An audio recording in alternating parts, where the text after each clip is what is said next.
আপনার এই জ্যোতিষ চর্চার শুরু কিভাবে? জীবনে বেশ কিছু মুহূর্ত ঘটে যেখান থেকে আপনার থট প্রসেস কিছুটা পরিবর্তন হয়ে যায়। বিশেষ করে আমরা বেদের চোখ হিসাবে অ্যাস্ট্রোলজিকে ডিসক্রাইব করতে পারি। মূল পলিটিক্যাল পার্টি রয়েছে হচ্ছে টিএমসি, বিজেপি, সিপিআই।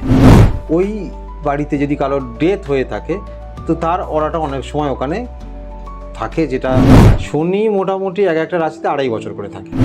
সে যদি অ্যাস্ট্রোলজি বিলিভ না করে সে মারাই যাবে।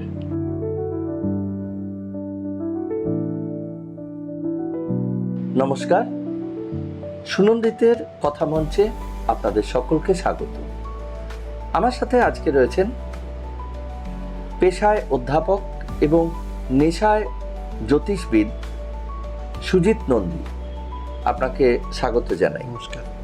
আপনার এই জ্যোতিষ চর্চার শুরু কিভাবে? 2021 সালে 19শে জুলাই ওদিনকে আমার বাবা মারা যান। কিন্তু ওই যে দিনে বেশ কিছু ইনসিডেন্ট ঘটে যেটা আর কি মানে চিন্তাভাবনাকে পরিবর্তন করবার জন্য যথেষ্ট। দীর্ঘ 3-4 দিন উনি কোনো কথাবার্তা বলতেই পারছিলেন, মানে মুখ থেকে কোনো সাউন্ডই আসছিল না। তো ফার্স্ট কথা ওনার এটাই দাঁড়ালো যে অনেক মাকে বলছে অনেক কষ্ট করে আমি এই কথাগুলো ওদের কাছ থেকে অনুমতি নিয়ে বলছি, আমি আজকে মারা যাব। তো আমার মাথায় ফার্স্ট স্ট্রাইক হয় যে উনি ওদের বলতে কাদের বোঝাচ্ছেন ব্যাপারটা। মানুষ যে মৃত্যুর সামনে এসে এই যে হঠাৎ করে ফোরকাস্টিং যে নিজে থেকে চলে এসে এবং করে দিতে পেরেছে, এটা কোনো আলাদা অনুভূতি। তো এটা একটা আলাদা অনুভূতি বোধ রয়েছে, যেটাকে আমার মন নাড়িয়ে দিয়েছে যে কিভাবে কি হচ্ছে এটা আমাকে জানতে হবে। তারপর থেকে মনে হলো যে জ্যোতিষ চর্চা করলে আপনার হয়তো আরও অনেক জ্ঞান বৃদ্ধি হবে। স্ট্যাটিস্টিক্স এটা তো একটা প্রেডিক্টিভ সায়েন্স, মানে কিছু ডেটার উপর নির্ভর করে সেটার উপর ক্যালকুলেশন করে সেটাতে আমরা একটা ফিউচার প্রেডিকশান করি। কিন্তু আমরা কি এটা বলতে পারি যে জ্যোতিষ চর্চাও প্রায় সেরকম জিনিস? কারণ সেটাই কিছু পুরনো ঘটনার উপর নির্ভর করে সেগুলোর উপর নির্ভর করে ভবিষ্যৎটা বলা হয়। না, স্ট্যাটিস্টিক্সটা অনেকটা প্র্যাকটিক্যাল ডেটা কালেকশন করে তারপর চিন্তা ভাবনা করতে হয়, ঠিক আছে। অ্যাস্ট্রোলজিটা মানে একদম বেদিক এজের আগে থেকে, যদি আমরা বলি, বিশেষ করে আমরা বেদের চোখ হিসাবে অ্যাস্ট্রোলজিকে ডিসক্রাইব করতে পারি। আচ্ছা, ঠিক আছে। তো অ্যাস্ট্রোলজি তখনকার দিনে যে সমস্ত বড় বড় অ্যাস্ট্রোলজার ছিলেন তারাই কিন্তু এখন বর্তমান মডার্ন সায়েন্সের স্থাপক হিসাবে কিন্তু বলা যেতে পারে। যেমন পাইথাগোরাস, যেটা আমরা ছোটোবেলাকে পাইথাগোরাস থিওরেম পড়তাম, হ্যাঁ, উনাকে কিন্তু নিউমোলজি জনক বলা হয়। নিউমোলজি নাম্বার সিস্টেমে যে ভাইব্রেশনটা আছে উনি ফার্স্ট এটা বলেছেন। সেই রকমে বরাহমির তখনকার দিনের বা আর্যভট্ট এরা কিন্তু একটা সময় অ্যাস্ট্রোলজার হিসাবেই চিন্তাভাবনা করতেন কীভাবে রোটেশনটা হচ্ছে আর্থের, প্ল্যানেটারি সিস্টেম কীভাবে কাজ করছে। এটা একটা স্পেস টাইম কনসেপ্ট। তো বেসিক্যালি এটা যদি আমরা সায়েন্সের মাধ্যমে বোঝার চেষ্টা করি, তারা যে অরবিটে রোটেট করছে সেই রোটেশনের যে টাইমটা, এই টাইমের সাথে সাথে এই ইভেন্ট হবে, এই কনসেপ্টটা রয়েছে এখানে। মানে সাপোজ জুপিটারের রোটেশন, আর্থ থেকে আমরাকে সেন্টার হিসাবে চিন্তা ভাবনা করি, যেহেতু আমরা আর্থে বসবাস করি। আর আপনার সারাউন্ডিংসে যে বাকি যে সমস্ত প্ল্যানেট রয়েছে, ইভেন সানকেও আমরা ধরি।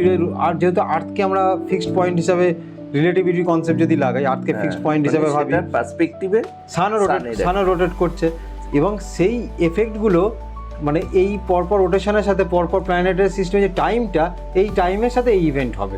বাংলায় কে আবার মসনদে বসতে চলেছেন, এইটা কি বলা সম্ভব? অবশ্যই।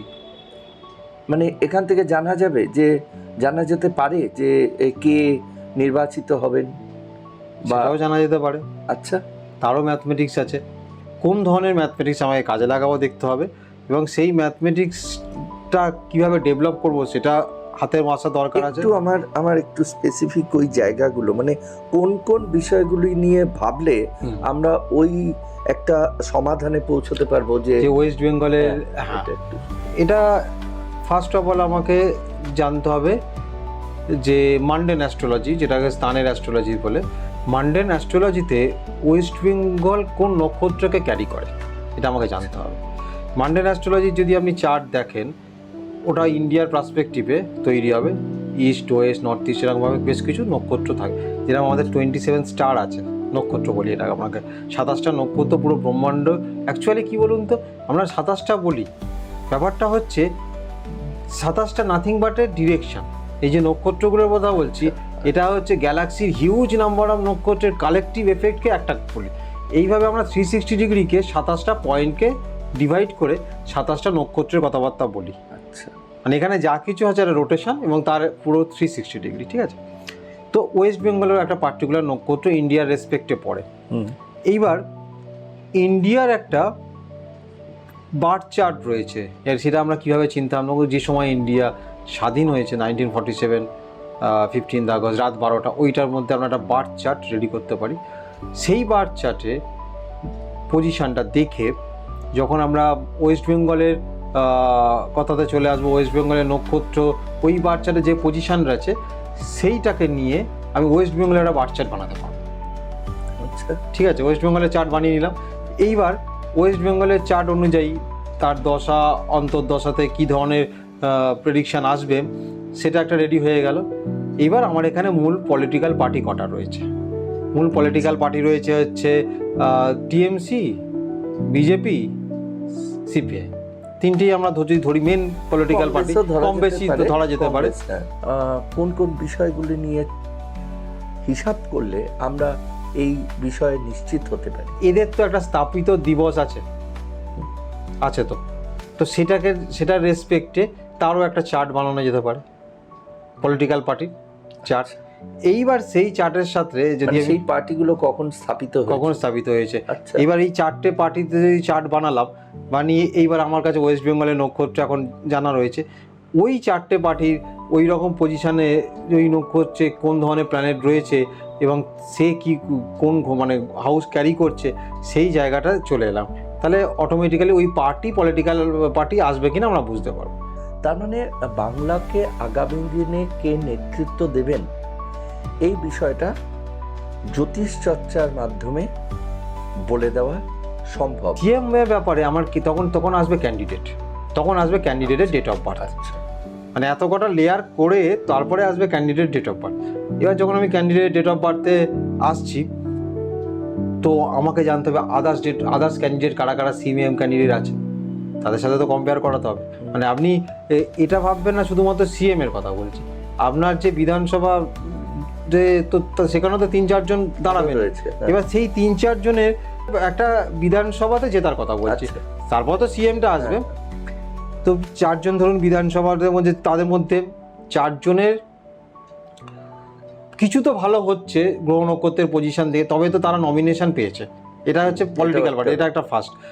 এইবার ওই 4 জনের ডেট অফ বার্থ নিয়ে আমাকে কম্পেয়ার করতে হবে। ফার্স্ট কম্প্যারিজনটা এটা হচ্ছে যে তার ডেট অফ বার্থে রাজযোগের প্রবাবিলিটি কার বেশি আছে।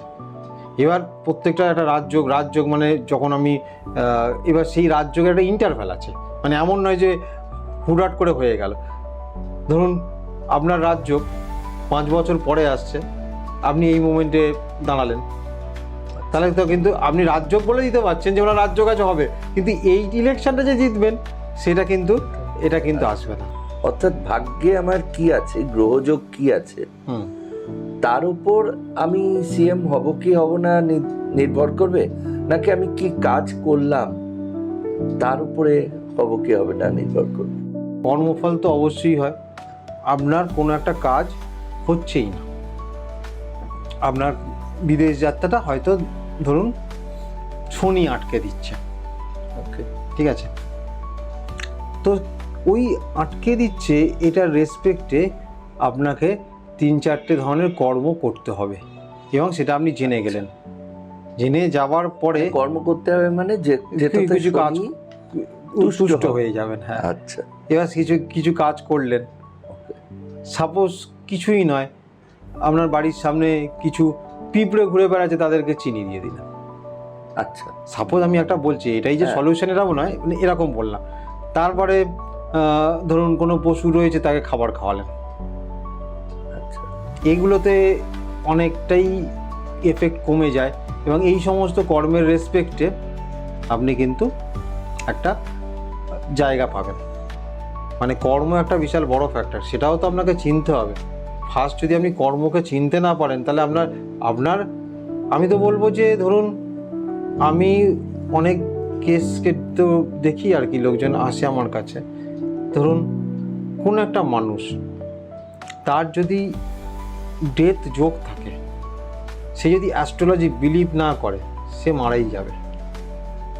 আচ্ছা, মারাই যাবে, কারণ নেচারও চায় না সে বেঁচে থাকুক। বাট কোনো একটা মানুষের ডেথ যোগ আছে আর সে অ্যাস্ট্রোলজি বিলিভ করে, তাহলে কি হবে, কোনো না কোনো সময়ে সাডেনলি তাকে মাইন্ডের মধ্যে এটা আসবে, চলে একবার অ্যাস্ট্রোলজারকে দেখাই।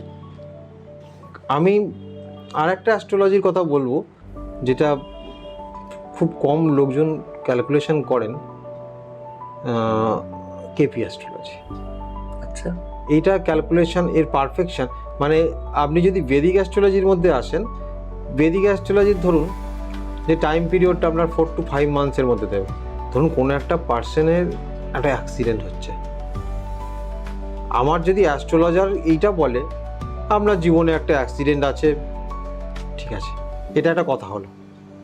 যদি কেপি অ্যাস্ট্রোলজি করেন, তাহলে আপনি এটাকে এরকমভাবে বলতে পারেন, 22 বছর 3 মাস 15 দিন 5 to 7 আওয়ার্সের মধ্যে অ্যাক্সিডেন্ট আছে।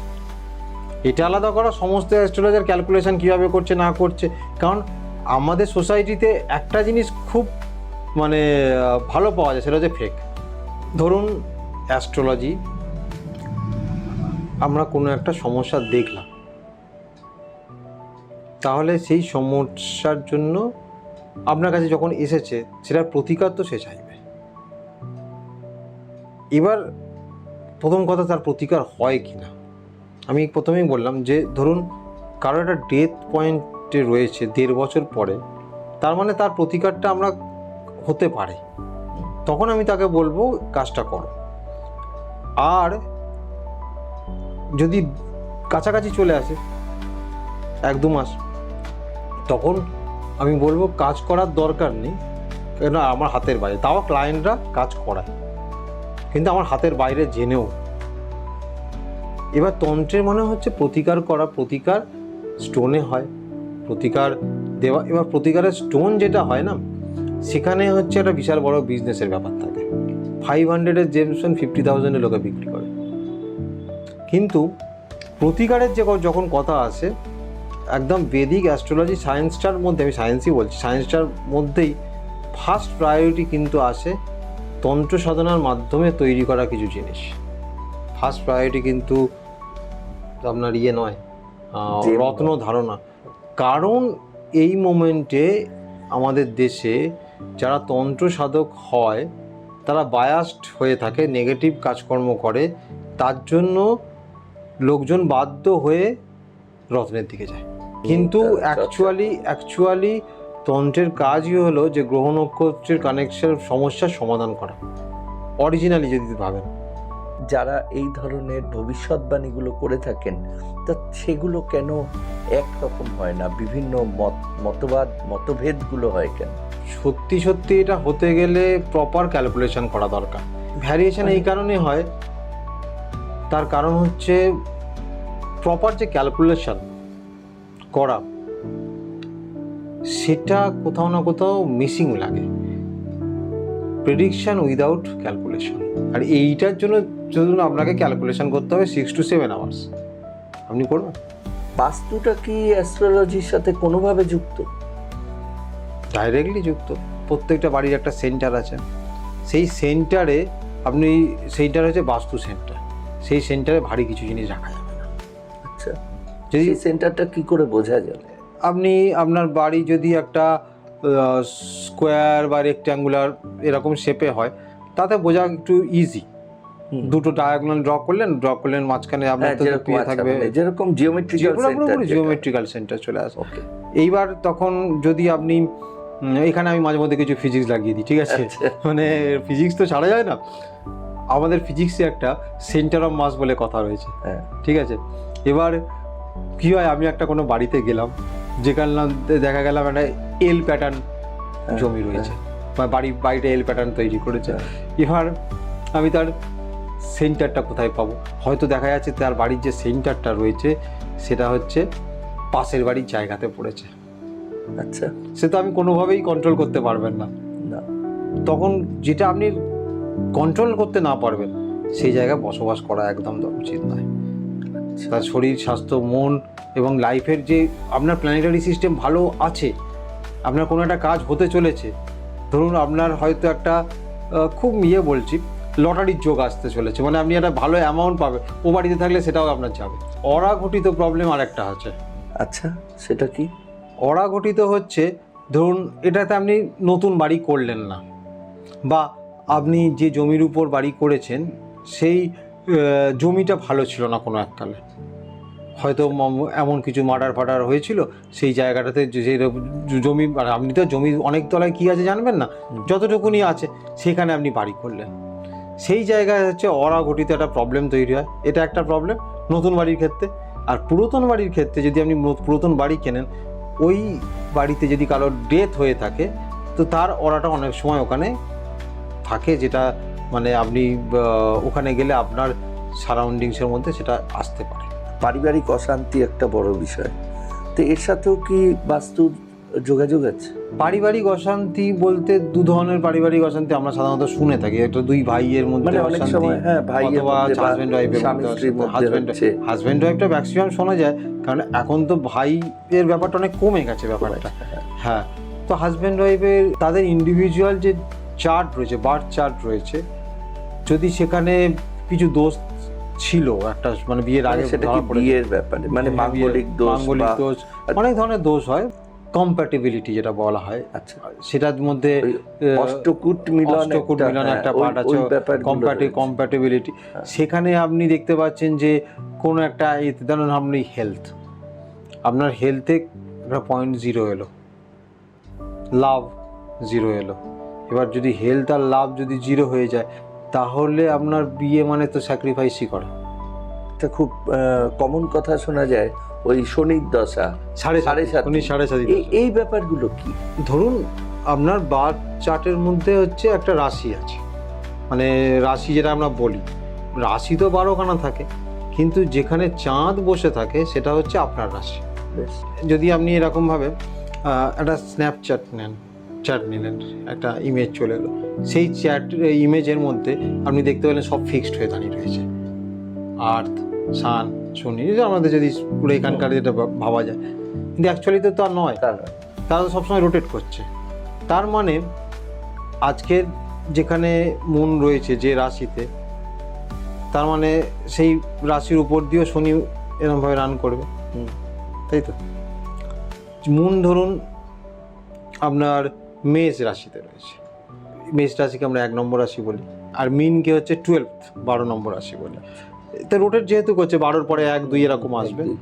এবার 12 নম্বর রাশিতে যখন শনি প্রবেশ করছে, তখন আপনার 7.5 স্টার্ট।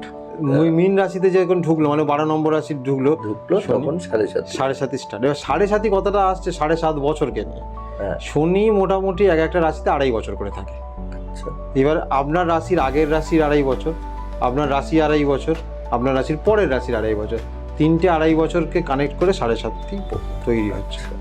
এবং 7.5 এমন একটা জিনিস যে যখনই লাইফে আসে, পার্সেন্টেজটা হাই, সবার নয়, কিছু না কিছু মানুষের ক্ষতি হয়ে যায়। দেখুন এখানে সব কিছু ব্যালেন্সে চলে। আপনি যদি 99% নেগেটিভ এনার্জি কোথাও দেন, ওর ইকুইভ্যালেন্ট পজিটিভ এনার্জি আপনাকে একজনকে দিতে হবে। তাহলে শনি 7.5-এর মধ্যেও 99% যদি ক্ষতিতে চলে, ওর ইকুইভ্যালেন্ট যে একজন আছে তাকে শনি যা দেবে সে নিয়ে সেটা কুলিয়ে উঠতে balance পারবে না।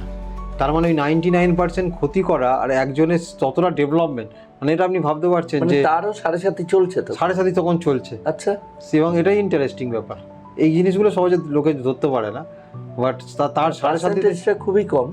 তাই- খুবই কম এই ব্যাপারটাকে, কিন্তু যে পায় সে প্রচুর পায়। তার মানে একটা জিনিস বোঝা যাচ্ছে যে সময়ের সাথে সাথে ভাগ্য বদলায়। অবশ্যই, কারণ এখানে সময়ের সাথে সাথে ভাগ্যের সাথে সাথে আপনার সেই জীবনের কর্মও তো জুড়ে আসছে।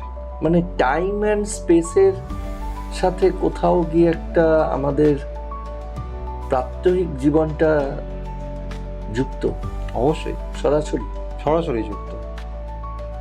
স্পেস আর টাইম এই দুটো সিস্টেমে যদি আমি অ্যাজ ইট ইজ মাল্টিপ্লিকেশনের কথা বলছি, স্পেস টাইম, এটা ফিজিক্সের কথাই বলে দিই, তো ওটাকে আমরা ফিজিক্সের ভাষায় রিলেটিভিটির 4th ভেক্টর বলি। আচ্ছা, ওই 4th ভেক্টরের ম্যাগনিচিউড সবসময় কনস্ট্যান্ট হয়।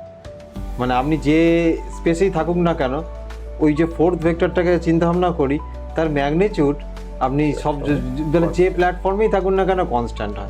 তেমনি লাইফও সেই রকম।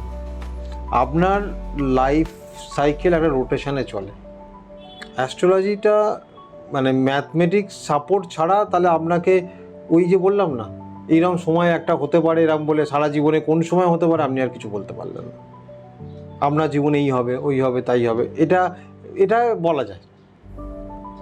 দেখুন, জীবনের বেশ কিছু ঘটনা আছে যেগুলো হবে। আপনার বিয়ে হবে, এটা হবে। আপনার বিয়ে কোন সময় হবে, আপনার বিয়ে কেন হচ্ছে না, এগুলো ক্যালকুলেশন। এটা হচ্ছে ম্যাথমেটিক্যাল আর্ট। আজকে আমাদের এই পর্ব শেষ করব। জানতে পারলাম সঠিক জ্যোতিষ চর্চার অনেকগুলি বিষয়, অনেকগুলি পদ্ধতি, যেগুলো বিবেচনা করলে, যেগুলো নিয়ে চর্চা করলে এবং সঠিকভাবে চর্চা করলে জ্যোতিষ একটি সম্পূর্ণ সমাধান পথ বাতলে দিতে পারে। আজ এটুকুই, দেখা হবে আগামী এক পর্বে।